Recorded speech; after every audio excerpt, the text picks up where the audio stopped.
le nouveau site web de l'AS Pikine, une innovation avec une navigation simple et rapide. Les actualités du club, les résultats et calendrier des différentes compétitions, l'histoire du club, les récits et légendes. Et enfin, la boutique en ligne avec les maillots et accessoires pour les supporters.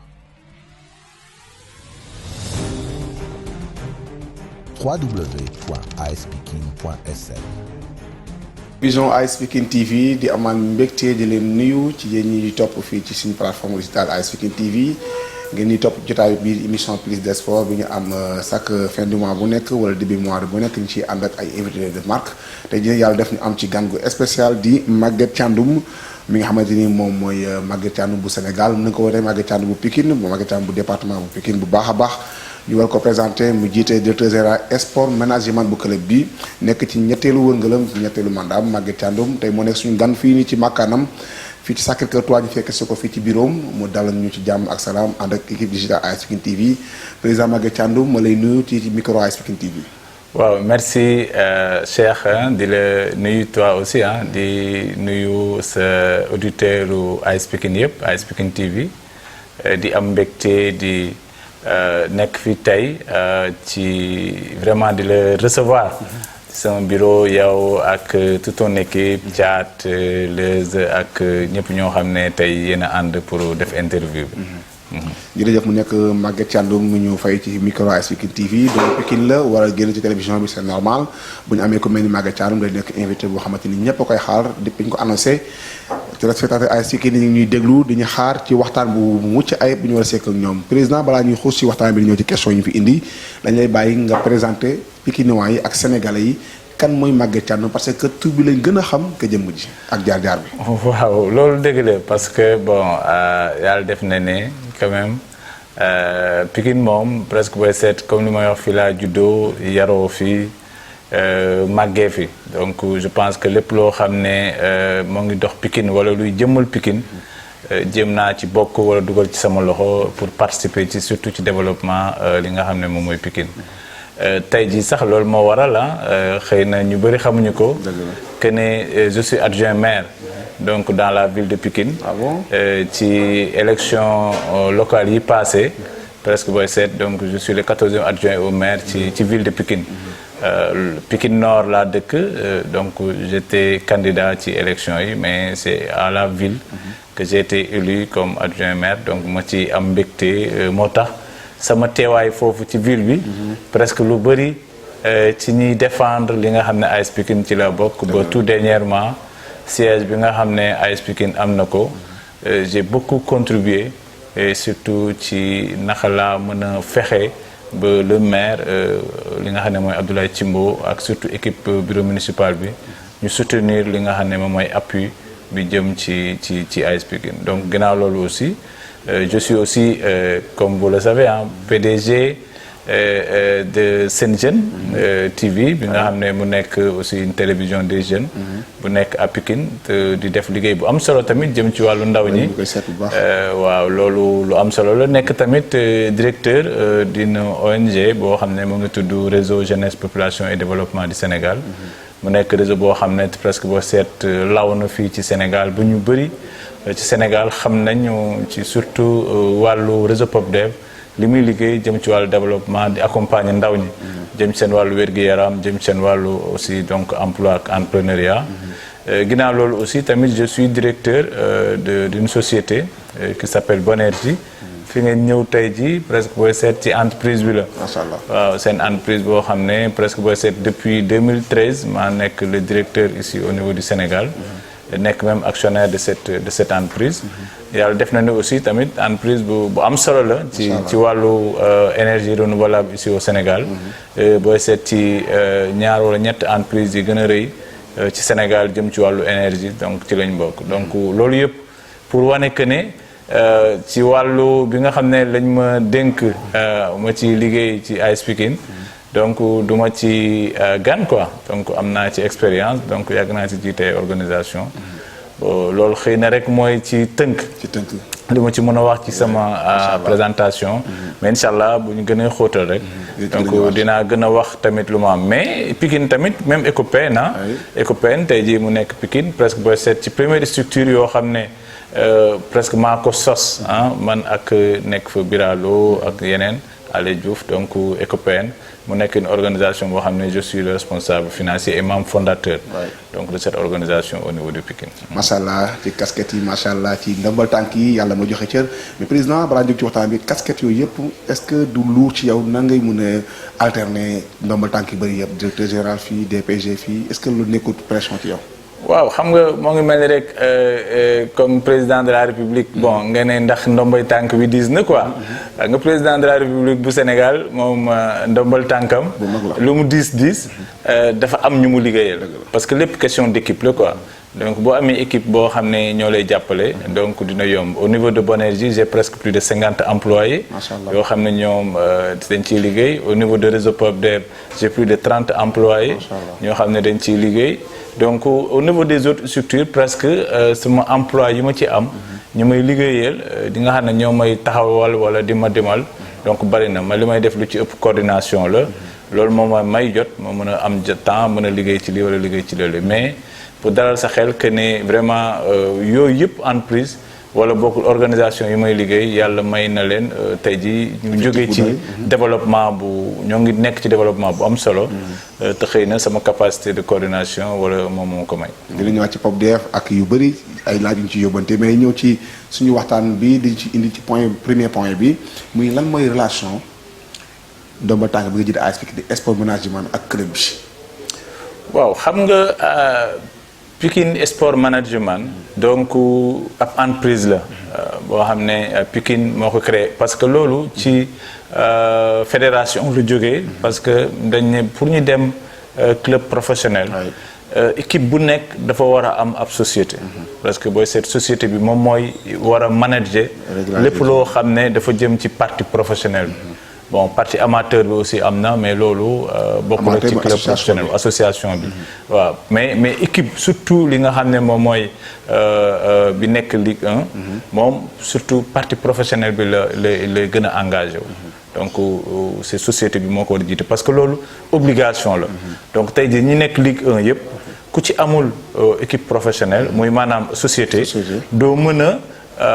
liggéey doo mën a même participer. waaye surtout. doo mën a participer voilà contrat jour yi donc engagement yu bëri. normalement société bi moom moo ko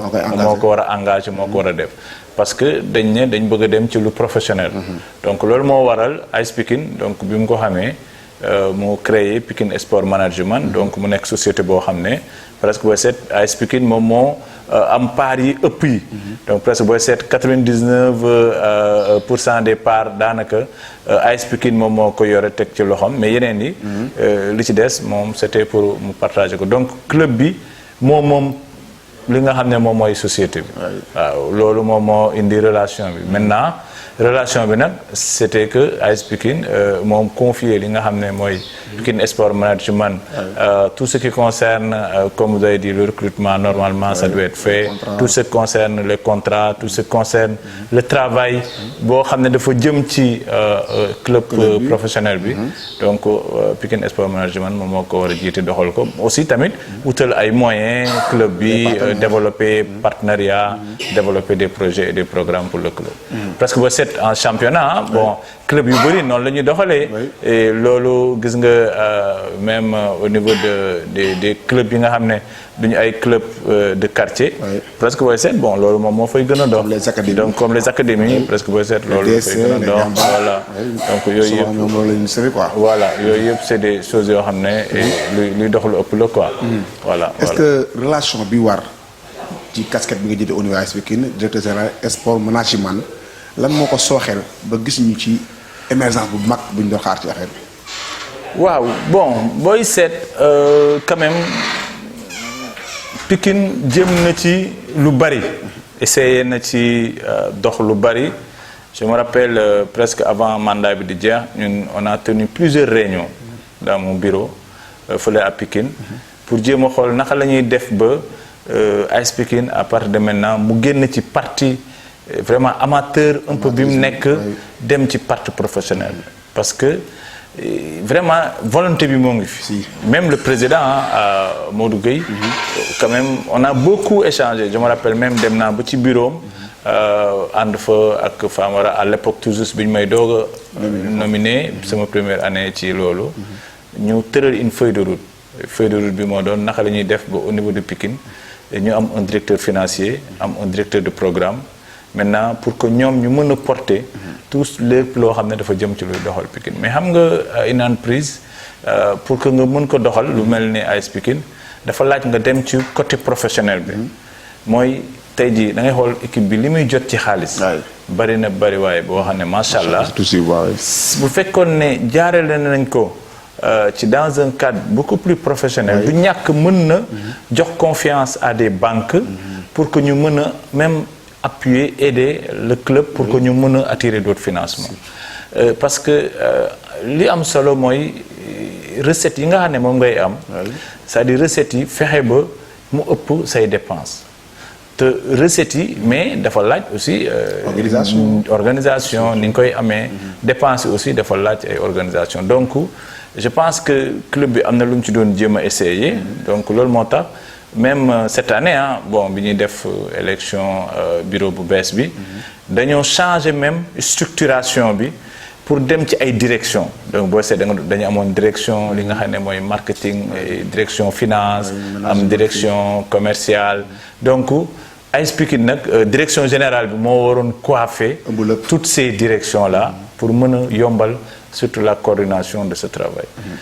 loolu moom mooy objectif bi nga xam ne moom moo sous-tendroon moom lañ bëggoon ñu doxal ko am solo da nga ne bu lépp jaarul yoon ak lu ñu dugal ci koppar subvention mairie 100 millions francs CFA c'est toujours bas bariwul sàkk nañ ci ñaan yàlla di ci gërëm le maire de la ville Abdoulaye Timbo billetterie chaque match à domicile les grands rendez-vous da ngay jaay plus de 5 à 6 millions et demi est-ce que loolu tamit sooxe gi nekkul ci yow mu nekk patron directeur général sport management est-ce que ni nga ci war a taxawee dëgg-dëgg waxtaan nga ci ak ñi nga ëmbal la bokkalul yow. waaw xam nga bon comme j'ai dit ñun jéem rek lañ ci mën parce que quand même man mënuma ñëw foqati affaire yi ne nañ ko doxalee nii. mais nomination nga am casquette directeur général. waaw mais loolu dafa am fu ma mën a yem man fi ma mën a yem mooy c'est-à-dire ma joxe ay directives yu claires bi mu ci tollee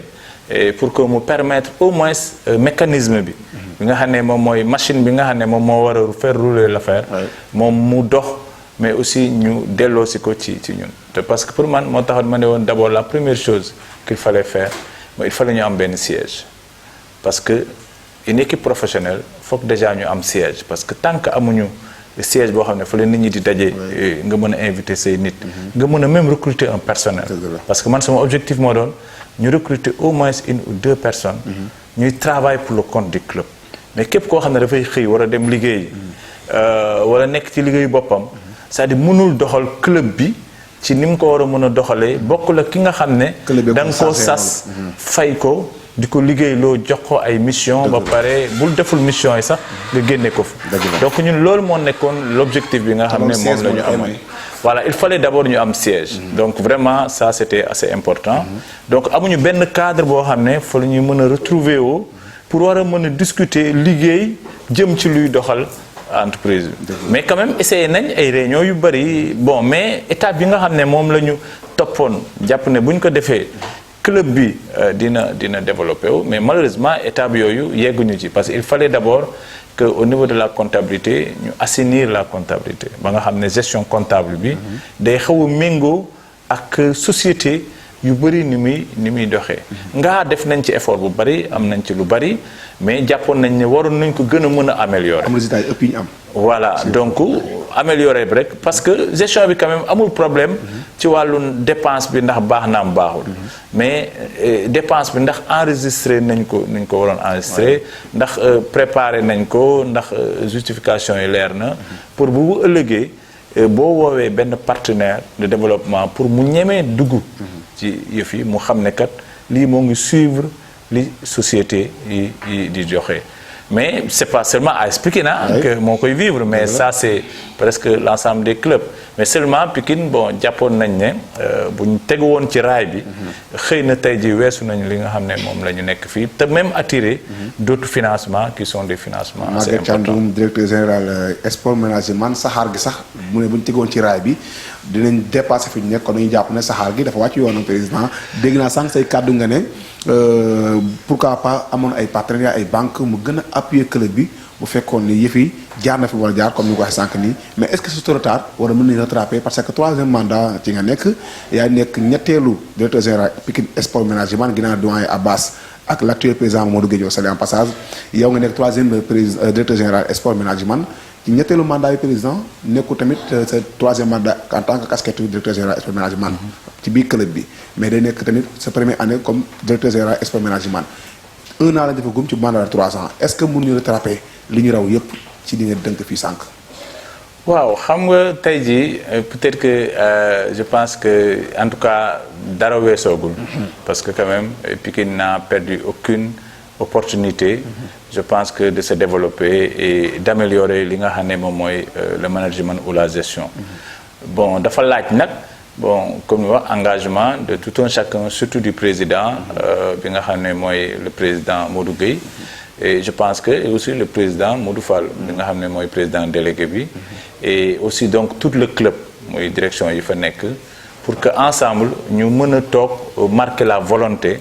et vraiment d'aller vers une rupture pour changer et améliorer li nga xam ne mooy gestion bi fi nekk te loolu courage la donc courage boobu nag faut que club bi ñu jël ko ensemble parce que moom mooy sauver le club club bi li koy sauver du gestion boo xam ne lu ñëw rek après ñu dugal ko fenn di xaaraat leneen ñëw ñu dugal ko loolu bu ñu ko doxalee dafay metti parce que bon man je gère une entreprise xam naa li ci entreprise xam naa naka la ñuy gérer une entreprise mais dafa laaj organisation déjà dépenses yi dafa être bien planifié bien organisé et dans un moment bien clair xaalis bi dugg tamit xam nañ ne bu duggee dañu war a jàpp ne lii bu duggee fee la jëm donc ñu réserver ko lu jëm foofu ba pare nag li fi nekk mu war a mën a liggéey beneen xaalis donc ñu téye ko pour mën a liggéey xaalis parce que xaalis mooy liggéey xaalis mais bu fekkee ne xaalis bi bu ñëwee dañ ko def ci ay charges ci ay dépenses mais te jurul xaalis donc day difficile nga mën a amaat yeneen revenu donc ci club bi donc yow da ngay dépendre que seulement ci poste président wala nit ñi wala ngay xaar maire bi jox la subvention wala ngay xaar jaay jour waaw wala mais billetterie bi à domicile moom ça c'est même une très grande prouesse parce que Pikine li mu réussir ci au niveau du stade du ko def ci ay revenu club yu bëri amuñu ko je pense que revenu boobu buñ ko jëloon di ko gën a fructifier dugal ko ci yeneen besoin yoo xam ne dina mën a gën a jural club bi xaalis voilà moom moo gën mais malheureusement day tombeek période boo xam ne club bi amul xaalis te dañ ko ci war a investir ci ay charges yuy taxaw di xaar wala bokk ñu war a rembourser ay dettes yoo xam ne nit ñi surtout financé woon nañ ko donc loolu moo tax on n'a jamais le temps d'avoir de l'argent assez pour war a mën a jël ay activités yooyu activités génératrices de revenus mais am nañ ci yaakaar quand même parce que quand même bon ci jaay jour yi ñu def ci aussi tamit di féliciter l'équipe bi ci marketing bi concernant li ñu am ci sponsoring avec Coca-Cola espérons que dina servir à quelque chose boo xam ne club bi dina ci mën a jariñu ba gën a yokk ay amam ci li muy def ndax Maguette Thiandoum mi nga am ay informations exclusives ci club bi maam ba xam dara bettu la waaw bon xam nga nag pour dire la vérité vraiment direction bi doxul ni mu ko war a doxee parce que jàpp nañ ne peut-être que ba léegi am na sooxe quoi xëy na peut-être que il doit y avoir une réunion avec le président je pense que tout récemment je pense que le manager général que je remercie que je félicite Cheikh Mbacké voilà moom vraiment a pris l'initiative parce que on en a discuté pour que vraiment ñu gën a redynamiser Pikine Sport Management parce que quand même l'année passée avant l'Assemblée on a vraiment fait un travail extraordinaire boo xam ne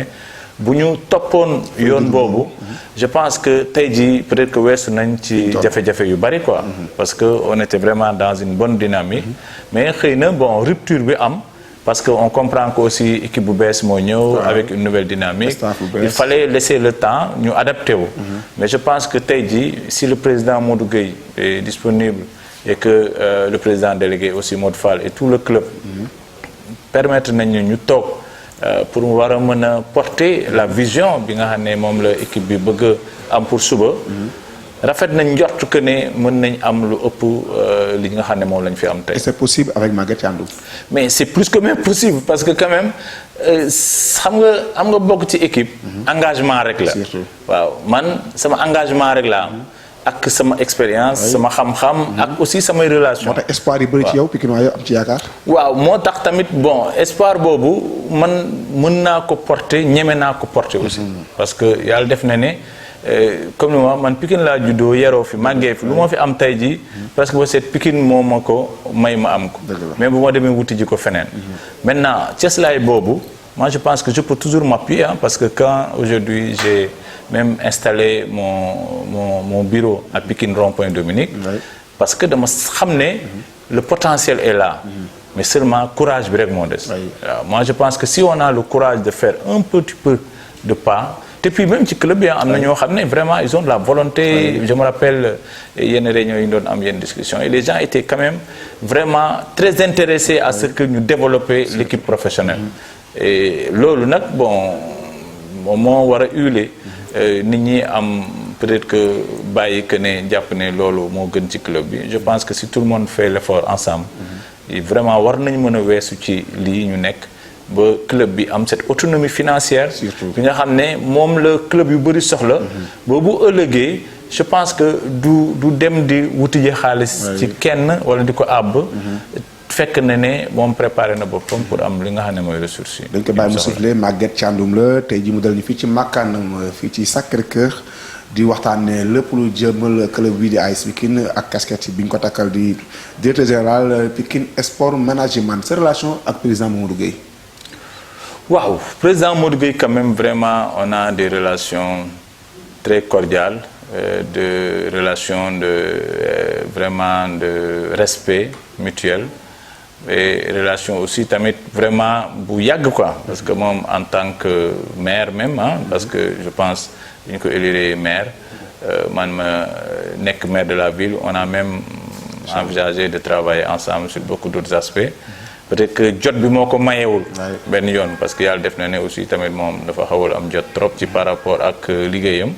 mais quand même vraiment on n'a vraiment aucun souci de collaboration comme j'ai dit aussi tout au début du mandat, peut-être que pas mandat bi, mais mandat B passé, on a beaucoup échangé sur beaucoup de choses. Je pense que même avant que nous ayons l'Assemblée générale aussi, on a échangé sur beaucoup de choses, mais xam naa toogagun nag. waaw ci mandat bi moom. waaw toogagun bon on a quand même il m'a vraiment accordé une audience une fois mais ça n'a pas pu se concrétiser. yàlla dafa defoon mu dem Makka ñu waroon dajewaat mais comme ci ay élections lañ nekkoon ak yooyu. mais am naa yaakaar ne incha allah bu ñu toogee. lu bëri dinañ ko lijjanti ba affaire yi gën a leer ci club bi. parce que da ngeen bokk ay idée quoi li ma dégg développé ko fi yëpp. waaw ci CS bi ci équipe bi autonome. mais man moo ma may fit c'est-à-dire si aujourd'hui j'ai le courage ñëw nekk ci club bi surtout en tant que directeur parce que moom moo nekk président ma gis ne vision mu wax ma ko ma xam ne nous avons la même vision surtout ci nu mu bëggee développer club bon je pense que tey jii comme je dis moo tax moom Cheikh Mbacké aussi vision bi nga xam ne moom laa gis ñu yore ko ci club bi ak peut-être que certaines buñ ko porter moi je pense que mën nañu réussir lu bari. mais directeur sentir lu ñu bu baax a baax wax dëgg yàlla lu intro ci demandé maa ngi tam des nañu ko sentir. waaw parce que. mais lan mooy problème exact. non parce que xam nga man sama engagement. je l'ai toujours dit man sama engagement ça va vers le développement. man mënuma nekk foo xam ne toujours c'est la même chose qui se répète. man c'est-à-dire man dañuy avancer ma ànd ak nit ñi avancer ñu may gis ci luy avancer. mais bu dee dañoo taxaw sur place automatiquement dootuma gis sama bopp ci liggéey voilà man dama gëm ne lépp nit ki boo tegee benn pas tey bu subaa da ngay teg beneen pas ginnaaw suba nga teg beneen pas même bu yéexee sax mais na nga nekk tegu ci yoon bi teg ay jéego waaw man loolu laa gëm te ci man loolu lañ may mën a sentir ndax je développe beaucoup d'autres choses muy réussir mais AS Pikine peut-être que bon des na ma am li ma soxla yëpp pour mën a doxal ko ni ma ko bëggee mais incha allah bu fekkoon ne cadre bi teg nañ ko ma jàpp ne lii nii moo ngi ci sama loxo mais weesu nañ ci lii yëpp. kon da nga sentir ni des nga am ay pouvoir yi nga bëgg a am yëpp pour nga mën a manager li nga bëgg a manager. du question pouvoir sax mais facilitation bi je pense que la ñu war a teg ci yoon bi quoi mooy que ne comme j'ai dit tout à l'heure équipe bi dafa laaj mu tegu ci yoonu professionnel te ci yoonu professionnel boobu pour mu woon ci tegu mais il faut que quand même li nga xam ne mooy préalable yi ñu am ko préalable yi mooy il faut un siège ça c'est fondamental on ne peut pas manager un club bu mel ni AS Pikine di am siège ci biir stade bi c'est-à-dire il faut que ñu am un siège am une équipe professionnelle boo xam ne dañ koy recruter muy benn di ñaar wala ñett ñu mën leen jox ay mandat ñu mën a porter tout ce qui est le travail opérationnel ci club bi maintenant teewul nag partie amateur bi ñi nga xam ne ñooy partie associative bi dinañ accompagner le club pour son développement mais quand même il faut forcément une équipe professionnelle te équipe professionnelle moom ngay mën a liggéeyloo xam nga man mënuma ñëw tey ji ñi nekk ci direction yi aw ma jot ak ñoom du ñu gisante ci lu dul réunion ma mën leen liggéeyloo naan leen xëyal fii wàccal fii defal lii mais bu fekkee ne seen équipe recrutée comme moi mon professionnel man sama entreprise comme j'ai dit j'ai 50 personnes ils travaillent pour moi bu ma xëyee na leen def leen lii dañ ciy def buñ paree ñu rendre ma compte moo mën a analyser li ñu def bu baaxul moo jubbanti ñu corriger mais loolu boo ko amulee c'est-à-dire bon tu peux pas travailler c'est-à-dire da ngay nax sa bopp rek quoi voilà doo mën a imposer kenn koo xam ne fayoo ko salaire defaloo ko dara mais mënoo ko imposer leen di ko tënk voilà di ko tënk mais koo xam ne man am nga équipe man j'étais prête même je l'avais dit au président à l'époque j'étais prête même de prendre mes propres ressources fay li nga xam ne mooy un personnel dédié pour mu travailler pendant au moins 6 mois. Ah bon? Oui, j'ai dit ça. J'ai dit que moi j'étais prête à payer à travers mon organisation et autres, à payer au moins pendant 6 mois. Je l'ai dit, le président de ça, de mon ton, bon, nan me jëlal 1 an wala jëlal pourcentage quoi, man ko amul problème mais pour man nañ tek siège bi rek mu fonctionner. Moi j'étais prête à payer de mon propre ressource un personnel pour que nous travaillions pendant au moins 6 mois, 1 an avec des résultats concrets. Mu wër ma ne ñii danañ jox club bi résultat mais loolu bon bonne volonté boobu dafa laaj quand même mu encadrer ko club bi ci wàllu boppam mu porter ko moi je pense que bu ñu ko porter vraiment il y aura un changement waaw professionnel daal man li ma gëm mooy ñi ciy liggéey waaw mais koo xam ne nag xëyul bon day bu wàccee lay jaar ci club bi laal ko loolu mënul doxal club bu toll ni AS Pikine loolu mënu ko doxal waaw loolu moom dañuy naxante bu ñu bëggee nekk moom dañuy naxante mais ça ne marchera pas. directeur général sport management la directeur général tamit seen jeune nekk télévision bi nga xam ne nekk ci banlieue bi nekk ci rond-point Dominique di def liggéey bu am solo jamono ji fii ci département Pikine bu dëkk ñun dafay yeewoo ñuy gis tamit xale yi dañu fay liggéey di ko teg ci yoon di am mbégte bu baax a baax sama xarit Souleymane Julo fa la bokk ak ki nga xamante ni mooy sama xarit Oustaz Diarra mais président dañuy ñëw ci li nga xamante ni nan lañu def ba club bi am autonome c'est-à-dire di am ay ressources yu xamante ni dina mën a avancer di dundal boppam di yor boppam équipe bi dem ba benn instant daal dootul basé wu ci ay subvention wala ay jaay jour genre affaire yooyu. waaw jaay jour sax moom vraiment daf ci am solo parce que quand même xam nga championnat bi maa ngi ko doon wax keroog ay ni may leen Pikine bu gagné championnat il paraît que li muy am weesuwul sax 20 millions. mais dépense su AS Pikine par mois dépasse environ 10 millions 12 millions. 12 millions tu vois dépasse 10 millions. donc kon xam nga pendant saison bi buy jeex mu ngi tourner autour de 8 à 9 mois. xam nga boo dépassé presque budget annuel 100 millions. te yow boo gagné championnat bi 20 millions ngay am. xam nga ne loolu. donc yow xam nga booy sonn ndax championnat bi. pour gagner ko kon donc après tour bi rek nga cay am titre bi. peut-être que li ci am solo mooy xëy na mën nga génn. peut-être que boo génnee Afrique mën naa am nga am ay ressources. mais loolu c'est peu évident. donc club bi ay ressources réelles am. du caagin que li muy am ci stade bi. xëy na ngaa moom am na solo trop wala li nga xam ne moom lay jël mu am ko mu jógee ci surtout bu gagné championnat bi je pense que li am solo ba am solo mooy aujourd'hui fi ñu toll nii ci AS Pikine ses propres ressources doivent provenir de la vente des jours loolu mooy mettre en place benn académie mooy mettre en place un système boo xam ne dina ko permettre muy générer des revenus assez importants moom mooy aussi comme je dis mu mën a préparer la petite catégorie ci académie bi ba demee parce que bu jaayee benn ñaar ñeenti jours rek presque ba set mën na couvrir la plupart de ses besoins ba pare mettre en place aussi comme je dis il y a beaucoup d'activités de développement man tey jii si mon organisation arrive à mobiliser des financements de presque 500 millions l'année ou plus par rapport ak ci wàllu activité de développement AS Pikine pour mobiliser plus parce que Pikine c'est une entité assez importante moo tax supporters yi je salue beaucoup le président Moustapha Ali muy def parce que quand même il est quand même on a beaucoup échangé gis naa vision gis naa li bëgg a def te pour man jàpp naa ne bu ñu leen jàppalee bu baax ñoom sax mën nañu ëpp xaalis sax club bi mais loolu dafa demander nag peut-être que ñoom ñu gën a organiser wu seen biir mais aussi gën a wàññi xët-xët bi quoi waaw gën a wàññi xët-xët bi ak vraiment moi je pense qu'aujourd'hui AS Pikine a tous les atouts et les avantages pour nekk le meilleur club et le plus grand club du Sénégal organisation rek la laaj te bon il y a les dignes fils de Pikine comme moi et autres qui sont là on est prêts à s'engager il y a beaucoup moi que j'avais coopté qui étaient prêts à aider le club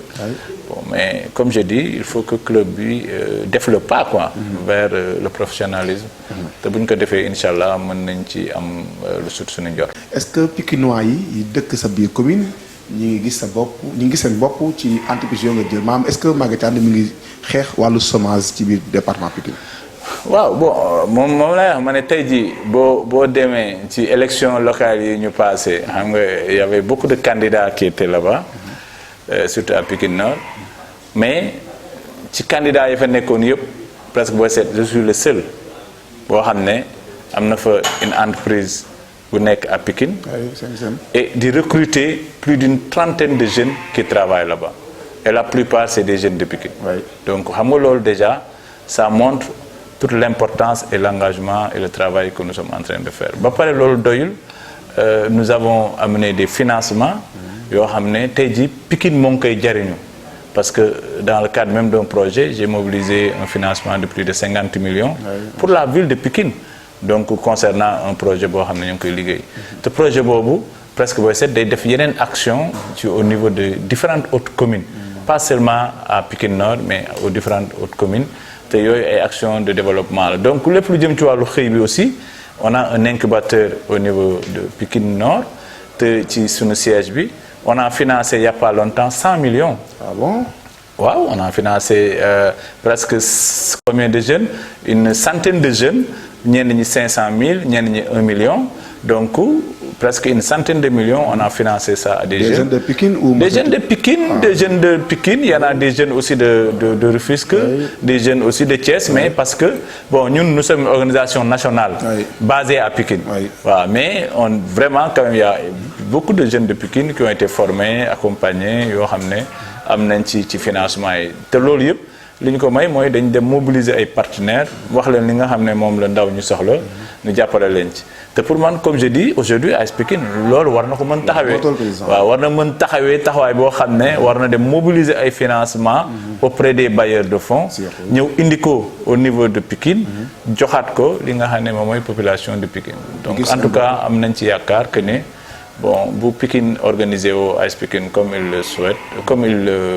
comme on pense que loolu la war a doon mën na am loolu yëpp ci ay ressources. des sports Khady Dieye Gaye ci li nga xamante ni mooy format football local bi ba tey état reconnaître ko c'est-à-dire c'est état Sénégal club bu amul associé ni ñu ko waxee société da lay jàppee en mode amateur. ñoom nag ñu ngi bëgg a dugal ci penc ndaw réew ma foofu nga xamante benn lettre boo xamante ne mooy wane ni ñoom actuellement ñu ngi ci li nga xamante ni moom moo di en Ligue Pro est-ce que bu fa jàllee muy li nga xamante ni jàpp nañu club bu banlieue yi wala club bu Dakarois wala club bu Sénégal yi war nañ mën a am benn autonome ba du basé wu ci kenn ci li nga xamante ni dañoo dégg ne ministre bi daal di dugal benn bataaxal boo xamante ni bu ko assemblée validé club yëpp dañuy nekk en mode Ligue Pro en même temps sport management dafay àndaale. waaw xam nga tey jii moi je pense que au niveau des autres pays muy code de sport bu bees bi. Waaw ci code de sport bees bi. Peut-être que j'ai pas encore eu l'occasion ma gëstu ci lu bari. Mais li ma ci mën a wax mooy li nga xam ne mooy ligue professionnelle surtout bu Sénégal par rapport ak club yi mooy vraiment il faut beaucoup appuyer li nga xam ne mooy club yi parce que club yi koo ci gis lu mu néew recruter ne 30 à 40 personnes. di leen fay. Donc ça veut dire que c'est quand même et puis li ñuy mobiliser en termes de personnes ci stade li ñuy mobiliser en termes de kii war na tax ñu gën leen dooleel kattanal leen. ba même 63 personnes par weer voilà ba ñu mën a am subvention. bu am solo.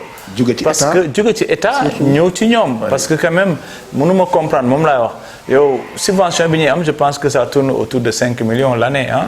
lu war a jóge ci fédération la xaw ma jóge ci ligue bi mais loolu c'est rien comparé ak les dépenses yi nga xam ne moom la AS Pikine war a engagé. te état du Sénégal presque ba seet club yi bariwul na. bu fekkoon ne génne na benn 2 milliards 3 milliards. comme ni ko ci club bi. mais dina permettre club yi mën a fonctionner. gën a jouer ba pare améliorer leurs conditions. Donc moi je pense que s'il y a un code j'espère que j'ai pas encore lu vraiment le contenu mais am naa yaakaar ne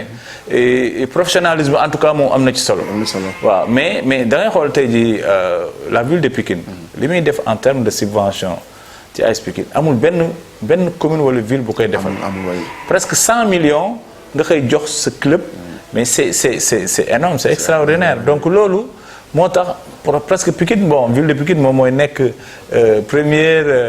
mën naa ne bailleur bu AS Pikine mais bu ko état ñëwee dolli ci beneen 100 millions mais presque booy seet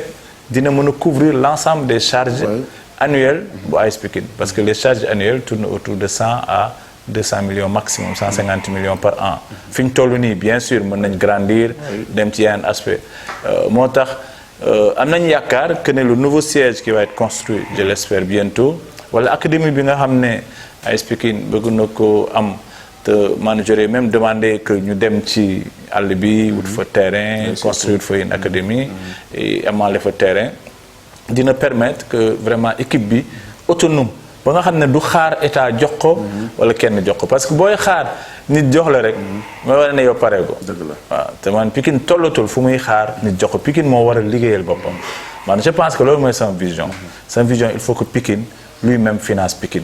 il faut que Pikine lui-même puisse avoir lui-même les propres autonomies pour avoir les ressources assez importantes pour que moom kay mooy dem di jàppale ñeneen mais keneen ñëw du ko jàppale wala du xaar lenn ci kenn parce que tant que yaa ngi xaar nit jox la xaalis rek mooy wane ne yow tu n'es pas encore prêt waaw taxawoo ci lu wóor mooy wane ne chaque année c'est-à-dire tu as besoin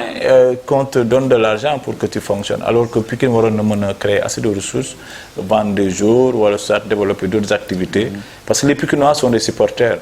la plupart ils aiment leur club sont engagés à porter leur club dafa laaj rek réorganisation du travail je pense que bu ñu ko amee am nañ ci yaakaar ne mën nañ ci doxal lu bari siège bi fu mu toll.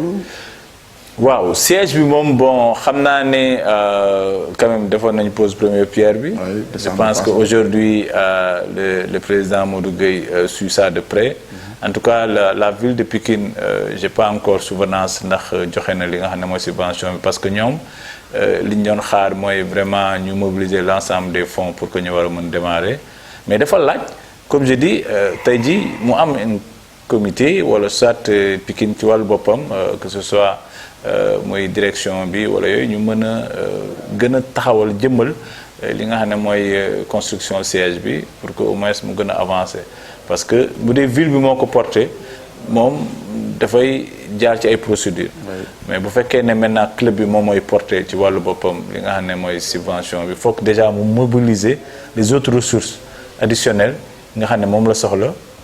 defoon nañ fi soirée mais malheureusement soirée bi n'a pas donné assez de moyens pour war a mën a mobiliser autant de ressources yu ñu soxla parce que on parle d'un siège qui coûte environ presque vers 1 milliard donc loolu pour nga mën ko tabax dafa laaj quand même nga mobiliser beaucoup de ressources pour mën a arriver à ça alors que maire bi 200 millions la waxoon bien que nee na dina dolliwaat mais quand même c'est un engagement que je suis sûr que le maire de la ville va respecter inchallah. Maguette Thiam la loon directeur général sport management fekk ko fii tey ci makkaanam di lay jaale nag suñu waajur jigéen fi bàyyi ko woon weer wi ñu génn ñu koy masaw di ko ñaanal yàlla yërëm ko xare ko àddina gën a kawe kàddu gu mujj gi ak na nga gisee AS Pikine TV na nga gisee liggéey bi ak ndaw yi fa nekk. waaw bon vraiment di leen féliciter parce que vous savez c'est une fierté pour vous dire la vérité yow ak Thiat bon man moo tax temps yi seetaanatuma sax li xew ci biti quoi match yi parce que man quand même pour vous dire la vérité je vous regardais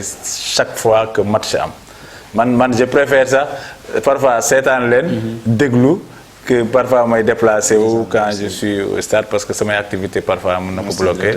moo tax vraiment je vous encourage et je vous félicite le travail que vous faites c'est énorme en plus vous avez de la qualité quoi parce que l'équipe technique derrière bon je connais Elage je me rappelle en réunion bi ñuy nit ñi di ko présenter moi je me suis levé pour faire un témoignage parce que seen jeune c'est grâce à lui que vraiment que ñu installé ko parce que techniquement moo ko fi indi li boy soxla matériel tout moo fa nekkoon doon leen coacher di leen former moo tax ba léegi j'ai besoin de lui il faut que mu ñëw gën a porter affaire bi quoi xam naa ne même avec son ngalam on a eu beaucoup de projets ensemble mais xam naa ne foog ñu toog ndax booy yu bëri vraiment c'est lui qui les a aidés coachés et donc en tout cas quand je vois aussi que c'est des jeunes qui sont là jeunes mënuma am lu dul fierté maintenant nag comme je dis Pikine leen rek lañu mën quoi mën nañu boyal mais parfois yëf yi duñ ko bàyyi mu jóg quoi xam voilà loolu ñun dañuy ëpp rek xam mais affaire yi xaw a kii après ñu bàyyiwaat mu fay bu ñu toogee ba si ak ëppaat mu xaw a kii mu fayaat xam nga mais dañ ko bàyyi mu boy jóg quoi waaw te je pense que Pikine TV a besoin de ça AS Pikine TV seulement quand même peut mobiliser beaucoup de ressources parce que c'est un outil assez important la communication man j'en sais quelque chose pourquoi je me suis battu pour mettre en place cette jeune il nous est une très grande utilité parce que booy seet suñu projet yu bëri yu ñuy am mooy porter la communication parce que xam nañ ne dëkk bi léegi communication la li ngay def ci biir mbedd nii ci biir kër àdduna bépp xam ko moo gën looy def ci mbooloo mi ñaari nit ñeenti nit xam ko donc je pense qu'aujourd'hui Pikine quand même a besoin d'être appuyé je pense que AS Pikine a fait des investissements peut-être que war nañ ko gën a renforcer et pour mieux vous accompagner et permettre leen au-delà de ça ngeen def yeneen programme de TV xam nga def ay reportages def aussi ay descentes de terrain demander la communauté je pense que danañ xalaat et même avoir l'opportunité d'aller à l'étranger et d'interviewer la diaspora parce que diaspora bi tamit ils sont d'un grand apport te ñoom ñoo gën a soxla Pikine TV parce que ñoom yéen rek la ñuy seetaan amoo ñu possibilité ñëw ci stade bi donc moo tax c'est assez important que vraiment loolu yëpp ñu rendre ko professionnel moi je pense que si le club est vraiment amélioré la gestion professionnelle je vous assure vous tous vous pouvez bénéficier de ça avoir votre propre espace votre propre cadre et développer li nga xam ne mooy entreprise bi en attendant le siège soit construit et parce que ça peut encore prendre du temps. interview bi def na 43 minutes bientôt 45 bu doon football ñi mi-temps dafa am lu nga xamante ni rek dañ koy yóbbante ci émission yi léegi muy yóbbante président dañuy baax nga jox sa yóbbante le président Mamadou Gueye laataa ngay tëj nuyu ak ñi ngay remercier. waaw li may yóbbante le président Modou Gueye je pense mooy vraiment di ko féliciter ci quand même tout l'effort qu'il est en train de faire pour le club moi je pense que effort bi li koy gën a féddale dooleel mooy peut-être que mu gën a appuyer l'organisation professionnelle du club man vraiment foofu laa koy gën a ñaaxee parce que coono gi muy sonn yëpp je pense que bu ko defee un peu rek ci surtout l'organisation professionnelle du club veiller à ce qu'on investisse sur un siège veiller à ce que ñu am des personnes yoo xam ne qui ont de l'expérience ñu recruter leen je pense que coonoom ci lay gën a wàññeeku donc foofu laa koy inviter di ko inviter aussi vraiment mu gën a dooleel yéen li nga xam ne mooy AS Pikine TV ci par rapport à liggéey bi ngeen di def parce que pour man la visibilité du club doit passer par surtout l'équipe AS Pikine TV moi je pense que c'est pas normal ñuy dem di recruter d'autres personnes ñuy def quoi que ce soit alors que les compétences sont là pour man li ci des rek mooy jox leen des moyens que vous avez besoin et mettre en place un dispositif je vous assure que vous pouvez être vraiment de professionnels du club parce que club yu bëri amuñu li ñu am lolu bon vraiment yóbbante moy def en tout cas man de mon côté je ferai tout inchallah je pense c'est un engagement que je prends pour appuyer tout ce qui est possible pour AS Pikine TV dans la mesure du possible chaque fois que c'est nécessaire et pour que ngeen am j'avais même dit la dernière fois pourquoi pas même mettre notre matériel parfois si c'est nécessaire parfois pour vous appuyer que ce soit en termes d'image photo ou autre pour au moins appuyer le club. Donc lolu yobante la bon diko yobante aussi le président Modou Fall ak le manager bon di len gëna ñaax je sais que l'engagement est total lolu mom ci sen côté lolu kenn du ko wérenté li ci dess rek moy peut-être que ñu gëna bayyi xel que né Pikine mom bon Pikine la quoi xam nga Pikine mom Pikine la lolu wax ji doyna wa Pikine mom rek Pikine la nit ki da ngay xamné Pikine la bon mëna nangu lepp yaatu deun permettre à ce que bon vraiment équipe bi yépp ku ci nek mën ci taxaw dox ci lang ci mën ta xamné lolu mo ñuy mëna may doolé bu nit ñëpp andé xol yépp and dem naa ne Pikine fu mu teg tànkam incha allah lu mu bëgg yootu dina ko jot. nan nga am yéene nuyu ci émission bi balaa ñu tëj. waaw xanaa di ziar Sénégal gépp di ziar waa Pikine yëpp di ziar àdduna bépp bi nga xam ne dañuy seetaan AS Pikine TV di wax ne man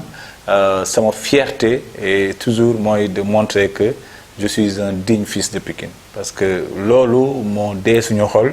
moo tax fu ñu dem moom la ñuy yóbbaale et fu ñu dem même voyage sax bu ñu ko amee sax man sama valise toujours maa ngi ciy def sama maillot AS Pikine et ci biir au cas où j'ai l'occasion de le porter ma sol ko toujours donc pour wane que ne club bi lañ gëm lañu mën même bu ñu amul jot sax dinañ def tout ba lépp luñ ci mën a def bay ci suñu waa dinañ ko ci def en tout cas di leen sant di leen gërëm di nuyu képp koo xam ne auditeur AS Pikine la et di leen joxaat rendez-vous nag ci lu yàggul en tout cas inchallah on va porter beaucoup d'activités avec le réseau moi je pense qu'avec les supporters et inchallah on fera aussi si nécessaire avec AS Pikine TV lépp loo xam ne jàpp nañ ne mën nañ ci ànd ñu liggéey ko di gërëm Thiat donc machallah moom yéen ñaar seen nam nañ seen voix trop ci direct yi bon seetaan guma leen nag en dehors des directs mais bon xam naa ne bon en tout cas lépp lu ci mënte am en tout cas on vous encourage et di leen féliciter di ñaanal yàlla may leen jàmm yàlla gën a yokk club bi ba ren ñu am loo xam ne lu sut suñ jot la bu ñu amul championnat ñu gañ a bañ a génn ci 2 premières wala 3 premières yi yàlla mën nañu koo may et te bu ñu ko yàlla mayee ndam waa Pikine bépp la ko am jërëjëf Maguette Thiandoum directeur général sport management bu AS Pikine patron seen jeune bokk ci tamit ding fils Pikine yi comme nu nga koy waxee mi ngi juddoo Pikine Nord yaroo fa màgge fa buy voyage sax valise am boo ko ubbee di nga fekk écharpe AS Pikine wala maillot loolu day wax nii fu mu juddoo mooy tiitaram foofu mooy nga xamante ni mooy léppam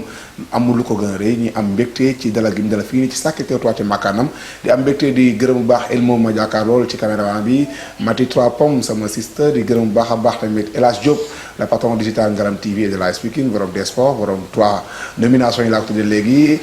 sama xarit mu ngi ko bëgg récupérer ki nga xamante ni mooy Souleymane Zilo mi ngi koy woo di ko ci tooñ ne ko joxo Mati mais loolu lépp day wane ni Pikine la c'est nous daanu ñoo bokk lépp di am mbégte ci ñuy topp di seetaan AS Pikine TV rendez-vous inchallah xarit bi ci beneen numéro Plus de Sport ci beneen invité bu mag a mag buñ ci war a am accompagné toujours avec mon très cher ami càmmañu ara xel combat borom thé noir bi nee naa ko nag balaay mois de avril boo jëlu soxna dootuma ànd ak yow rendez-vous gars yi inchallah xarit bi ci yeneen émission yi war a génn ci Plus de Sport a tey Maguette Thiandoum woon merci beaucoup. Le nouveau site web de l'AS Pikine,